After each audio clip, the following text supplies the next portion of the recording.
वक्रतुंड महाकाय सूर्यकोटि समप्रभ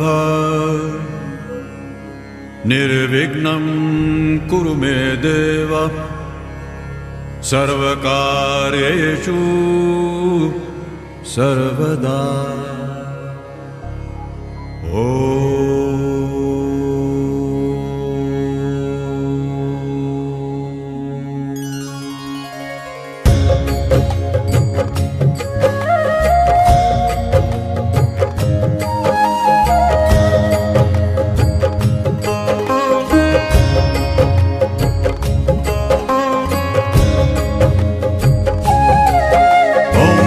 गणपतिये नमो नमः, श्री सिद्धि विनायक नमो नमः, अष्टविनायक नमो नमः, गणपति बप्पा मोरया, मंगल मूर्ति मोरया। ओम गणपतिये नमो नमः, श्री सिद्धि विनायक नमो नमः, अष्टविनायक नमो नमः, गणपति बप्पा मोरया, मंगल मूर्ति मोरया। ओम गणपतिये नमो नमः, श्री सिद्धि विनायक नमो नमः, अष्ट विनायक नमो नमः, गणपति बप्पा मोरया, मंगल मूर्ति मोरया। ओम गणपतिये नमो नमः, श्री सिद्धि विनायक नमो नमः, अष्ट विनायक नमो नमः, गणपति बप्पा मोरया, मंगल मूर्ति मोरया।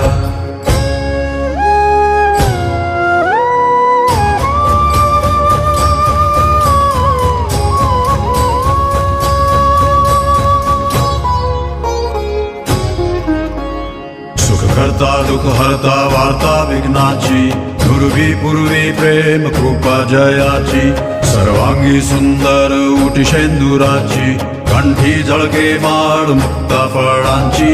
जय देव जय देव जय देव जय देव जय मंगल मूर्ती, दर्शन मात्रे मान कामना पूर्ती।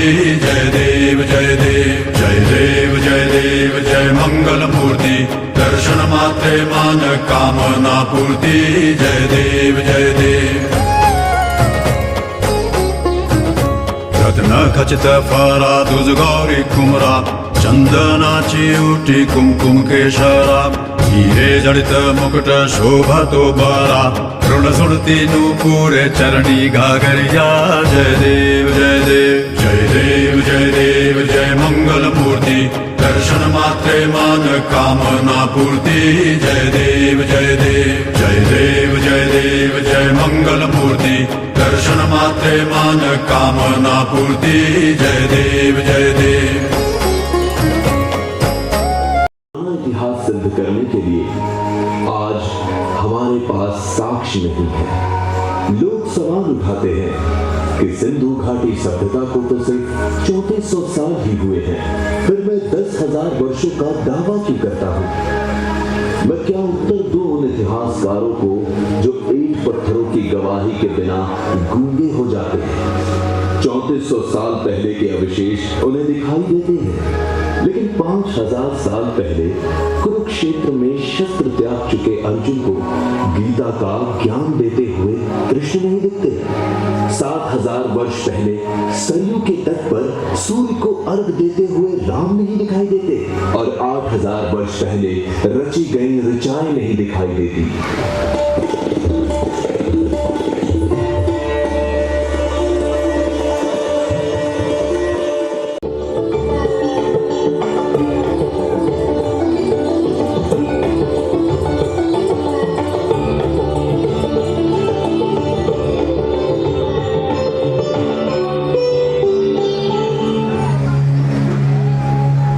अपने भुजाओं का विस्तार देखकर प्रसन्न था, लेकिन अशोक की वीरता अपने दादा चंद्रगुप्त के साम्राज्य को और आगे बढ़ाने के लिए प्रतिज्ञाबद्ध था। अशोक ने मेरी सीमाएं तक्षशिला से ईरान तक खींच दी। मेरा विस्तार पूरे विश्व को अचंभित कर रहा था। भौगोलिक भौगोलिक और आध्यात्मिक दोनों रूपों में। एक तरफ मेरे हाथों में चमकती हुई तलवारें लहरा रही थीं, तो दूसरी ओर मेरे गले से बुद्ध और महावीर की वाणी गूंज रही थी। सदियां बीतती रहीं, मैं समय के धरातल पर कभी दौड़ा, कभी चला, कभी घुटनों के बल रेंगा, लेकिन रुका कभी नहीं।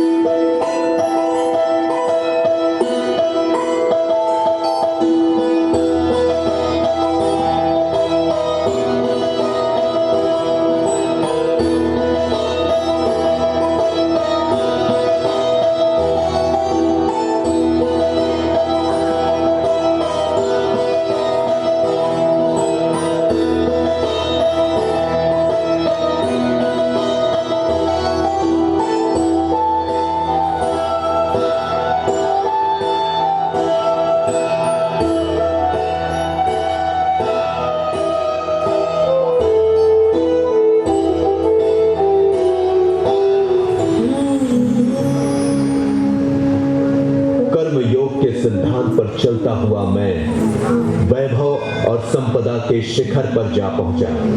मुझे सोने की चिड़िया कहा जाने लगा और मेरी चमक सुदूर देशों में बैठे लुटेरों और आक्रमणकारियों को लुभाने लगी।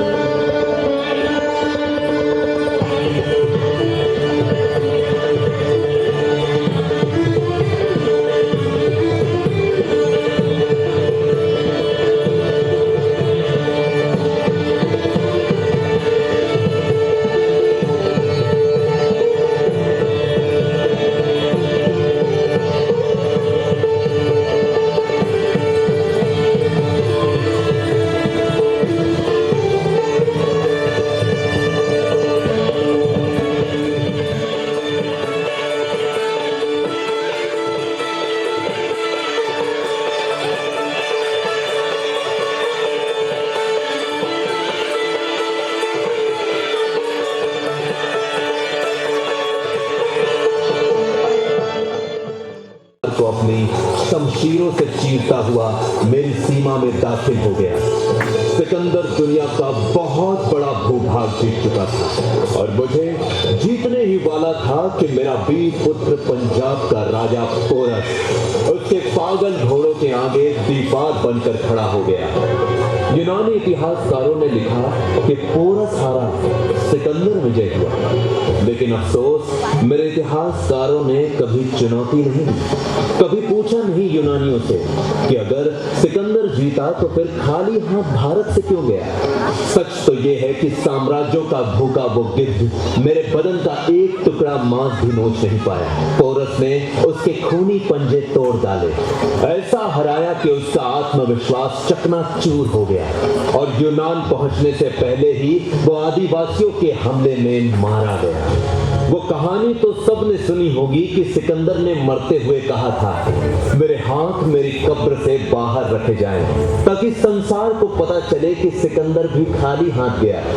लेकिन किसी ने ये नहीं पूछा कि वो हाथ खाली किसने किए थे। मैंने किए थे, मेरे पोरस ने किए थे।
सिकंदर आखिरी नहीं था। अरब, महमूद, तुर्क, तैमूर और मंगोई भी घोड़ों पर चढ़ के धूल उड़ाते आए थे और मेरे मंदिरों का सोना चुरा ले गए, मेरे ग्रंथ जला दिए और मेरा इतिहास छिन्न भिन्न कर दिया। अनगिनत घाव लगे मेरे बदन पर, लेकिन विश्व बंधुत्व का आदर्श छाया रहा मेरे मन पर। मैं परदेशी शमशीरों की चोट खाता रहा और अतिथि देवो भव दोहराता रहा।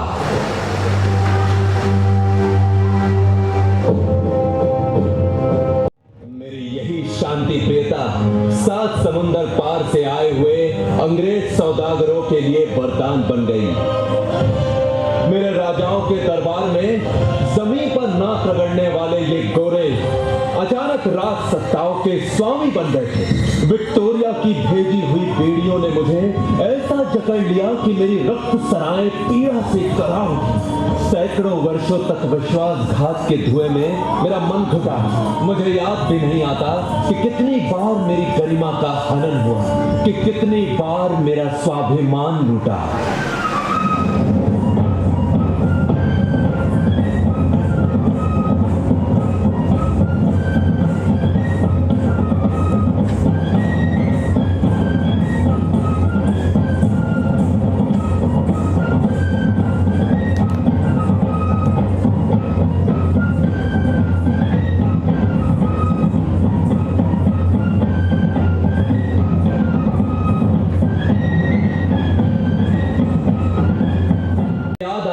लाहौर सेंट्रल जेल, मेरा बेटा भगत अपने बैरक में कैद।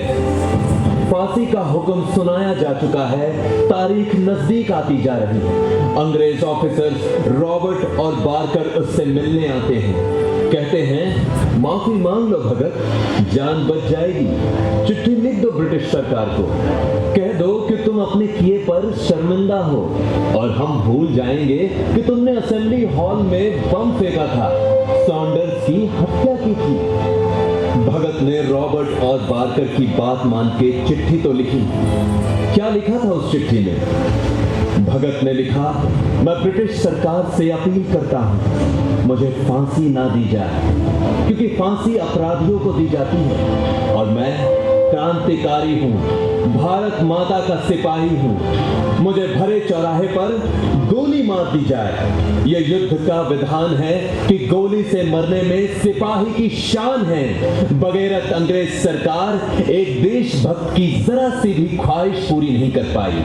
पहुंचा दिया मेरे भगत को फांसी के तख्ते तक और मेरा भगत उसने सोचा मुझे तो वीर गति चाहिए, गोली नहीं तो फांसी ही सही। भगत फांसी का फंदा ऐसी दीवानगी से चूमने लगा जैसे मेहंदी से सजी हुई अपने दुल्हन का हाथ चूम रहा हो। ऐ दुल्हन, मैं राख बन सतलज नदी में बह गया, पूछ मत तेरी जुदाई दिल पर कैसे सह गया। है शहादत की खुशी पर जाते जाते दुख भी है, हाय आजादी तेरा घूंघट उठा।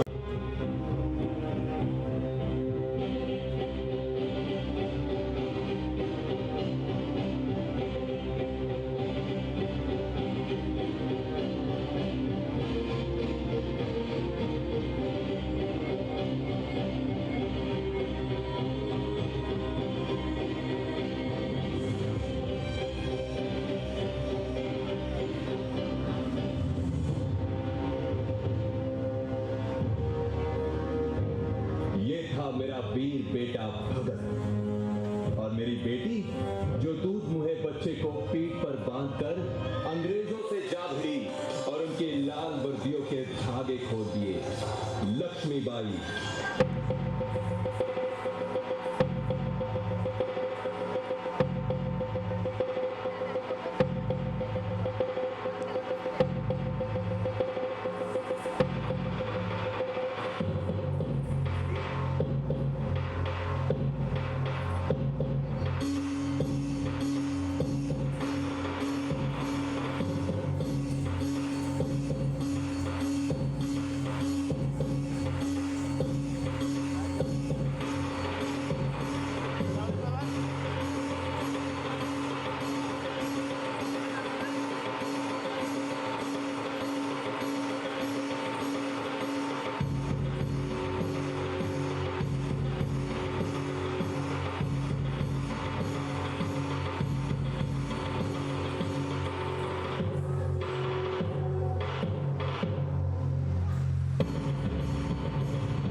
राइफलों से लड़ गया और जब पिस्तौल में आखिरी गोली बची तो वंदे मातरम बोल के मेरे चरणों में भेंट चढ़ गया। 25 वर्ष की भरी जवानी में मेरा आजाद मुझे छोड़ गया।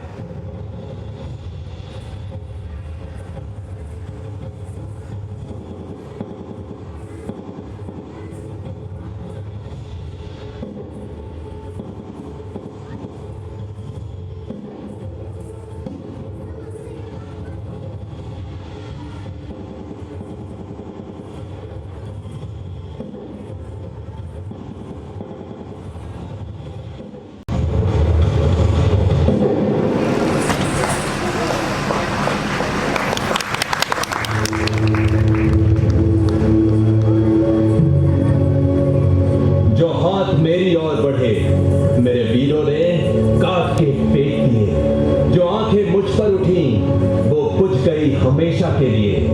मैं भारत हूँ, बलिदानियों के रक्त से भीगी हुई मेरी वादियां हैं। मेरे माथे पर स्वतंत्रता का 75वां सूर्य चमक रहा है।